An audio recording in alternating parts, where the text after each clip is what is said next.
Science fiction is the genre that keeps on giving. Surprisingly versatile and with the capacity to reflect current doubts and fears no matter the period, sci-fi is among the most enduring genres in art, producing countless timeless works in literature, film, and television. Following a bit of a lull in the 90s, sci-fi saw a rebirth throughout the 2000s, spearheaded by new talents like Christopher Nolan and Oscar-winning auteurs like Steven Spielberg. That said, not every sci-fi movie from the 2000s was a winner. Indeed, the decade produced some true stinkers, some of which even rank among the genre's all-time worst offenders. This list will rank the worst science fiction movies of the 2000s, from indie efforts that bit more than they could chew to senseless blockbusters nobody liked. The ranking will be based on their lack of quality, performances, screenplays, directorial choices, production values, and their overall negative legacy in the venerable genre's history.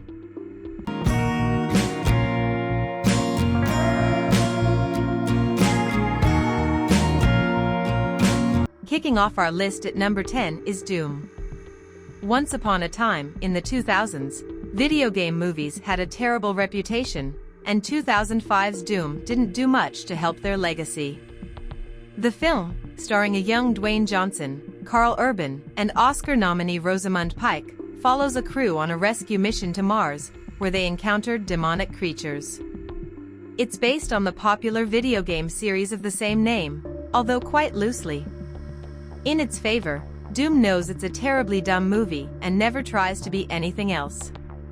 Self-awareness aside, the film remains inept and uninspired in every possible way, settling to tell the most basic adaptation of its video game story. Still, it offers barely enough set pieces to make video game fans point at their screen to rank last in this list. Doom is bad but not actively terrible, or at least not so actively terrible as some of the subsequent entries. Should efforts of containment be endangered, eliminate with extreme prejudice. Orders understood. Good hunting, soldier. At number 9, we have Hollow Man. Director Paul Verhoeven is among the most consistently interesting auteurs working today. He is behind many modern gems, including the sci-fi cult classic Total Recall, the trashy erotic thriller Basic Instinct, and the riveting and thought-provoking thriller Elle. However, Verhoeven is not infallible, and when he misses, he really misses. For example, take his 2000 horror sci-fi Hollow Man, starring Kevin Bacon and Oscar nominee Elizabeth Shue. A rip-off of the classic Invisible Man story, Hollow Man offers a plot that lives up to its title. The film boasts impressive visual effects but nothing of substance in terms of narrative, squandering two committed performances in a story that quickly descends into basic chills and unexpected misogyny. Verhoeven himself expressed dissatisfaction with Hollow Man, saying he felt depressed after the movie. Are you in here? So, what's it like being a ghost? Ghosts are dead. At number 8, we have Dreamcatcher. Stephen King adaptations can either be great or outright terrible. There doesn't seem to be a middle ground. Unfortunately, 2003's Dreamcatcher is the latter, and pretty much everyone agrees. Based on King's eponymous 2001 novel, the film centers on four friends who must fight against an invasion of parasitic aliens. Dreamcatcher is far too long for such a lazy and surprisingly inane premise, and like many terrible movies, it thinks itself far more clever than it actually is. The cast is quite solid and does a stellar job elevating the first half of the movie, which focuses on their telepathic bond. However, once the aliens arrive, Dreamcatcher descends into a cheap and nonsensical tale that never knows what it wants to be. The novel is great, but the adaptation isn't, making this a truly ugly entry into King's ever-expanding movie catalog. Jonesy? Yeah, Beef? You be careful. Be careful of what? Number 7 is Planet of the Apes. Of all the directors in Hollywood, Tim Burton might be possibly the last choice one would think of to remake the sci-fi classic Planet of the Apes. Mark Wahlberg stars in this 2001 redo, back when he was still trying with his career. Joining him is an inspired cast, including the late Michael Clark Duncan, a scene-stealing Tim Roth, and usual Burton collaborator Helene Bonham Carter. Unfortunately, Burton's trademark style is nowhere to be found in Planet of the Apes. It seems like the director is actively trying to go against everything that comes naturally to him.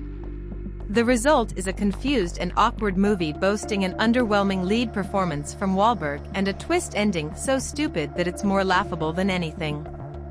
Burton is trying his best to match the original's heights, if not necessarily surpass them. Alas, his efforts amount to nothing but some admittedly cool practical makeup. Where am I? What is this place? Get 'em out! And get 'em clean! At number 6, we have Aliens vs. Predator, Requiem. Both the Alien and Predator franchises have been through a series of highs and more lows in the latter's case. Their first crossover, Paul W.S. Anderson's 2004 Turkey Alien vs. Predator, was nothing to sing about, but like most of Anderson's movies, it was still enjoyable in a so-bad-it's-good way. The same cannot be said of the 2007 sequel, Aliens vs. Predator, Requiem. The debut of the brothers Strauss, Aliens vs. Predator, Requiem features a hybrid between the two creatures, known as the Predalien. For those who haven't seen it, beware that the actual plot is as silly as the name Predalien. Loud and overly violent yet vapid and occasionally nauseating, Aliens vs. Predator, Requiem might be the worst entry into either franchise, a truly hideous movie that grows tiresome before the second act even begins. It was outside the window. You just had a bad nightmare. What the hell was that? Alright folks. Listen up.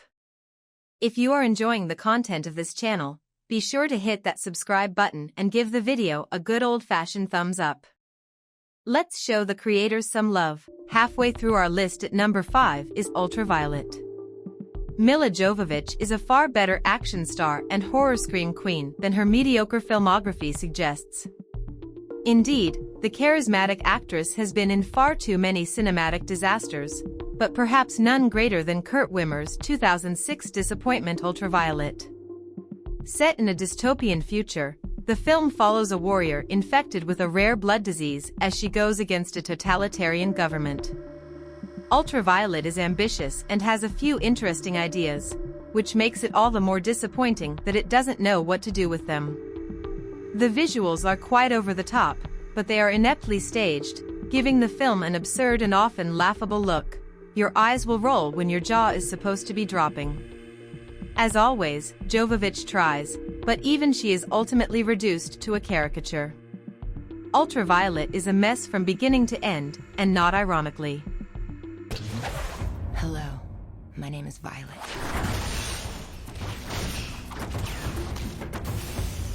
I was born into a world you may not understand. Number 4 is Transformers: Revenge of the Fallen. The Transformers movies are far from the epitome of science fiction. Indeed, they are annoying to the point of exhaustion, featuring mind-numbing spectacle that dazes rather than entertains. However, 2009's Transformers: Revenge of the Fallen is possibly the worst entry into an already mediocre franchise, a train wreck that ranks among the most exasperating blockbusters in movie history. Featuring some of the worst characters in the Transformers series, lackluster action, a plot that never bothers to make sense, and woefully misguided and annoying performances, this terrible sci-fi movie marked a new low for the franchise.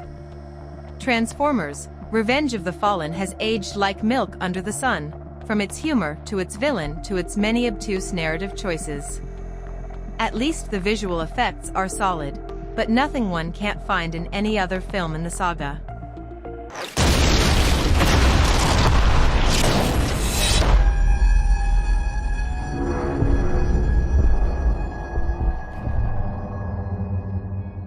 Taking the third spot is Rollerball.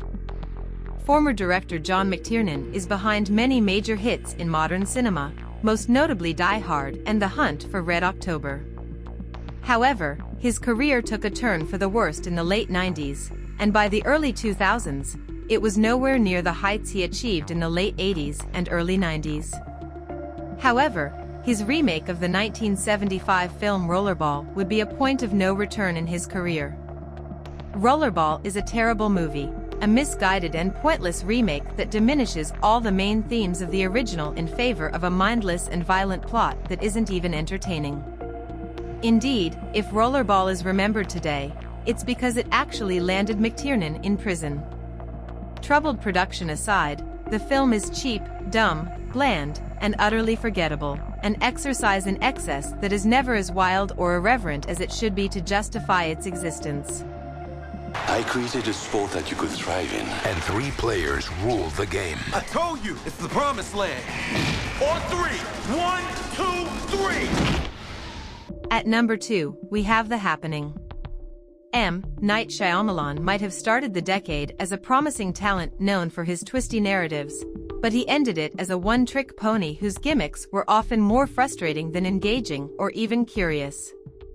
The biggest offender in his 2000s work is undoubtedly 2008's The Happening, in which an inexplicable natural disaster starts a suicide epidemic. Although the premise is intriguing, The Happening is a woefully inept movie. The screenplay is laughably incoherent, the pacing is all over the place, and the actors are openly awful, especially Mark Wahlberg, who delivers arguably the single worst performance of his career. Even if you want to commend Knight for always trying something new, The Happening is too dumb yet tries to act serious and thrilling. It's not self-aware to be enjoyed as a piece of B-movie schlock nor competent enough to be appreciated as classic sci-fi. The Happening is terrible. There really is no other way to put it. You can't just leave us here. Sir, we lost contact. With whom? Everyone. And finally, our top pick is Battlefield Earth. It wouldn't be unfair to say two-time Oscar nominee John Travolta's career never quite recovered from the train wreck that was Battlefield Earth. Based on the eponymous novel by Scientology founder Ron L. Hubbard, the film follows a human rebellion against the cruel and despotic Cyclos, an alien race that ruled over the Earth for 1,000 years. Battlefield Earth's connection to Scientology will make it a no-go for many before they even hear a single line. However, those who actually give it a chance will find a true turkey of a movie with terrible performances from Travolta and Barry Pepper, absurd production values, including some of the all-time silliest costumes in sci-fi, and a barely coherent plot that thinks of himself too highly to realize it's painfully by the numbers. Battlefield Earth is dumb, ugly-looking, and, most importantly, boring. It's not merely bad, it's actively terrible, an assault on the senses and an insult to all those who like science fiction. Few movies have been so utterly abhorrent.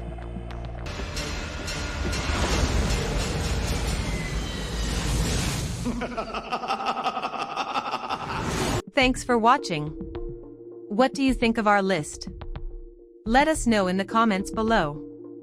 Don't forget to like, subscribe, and hit the notification bell for more movie content. 8.99.8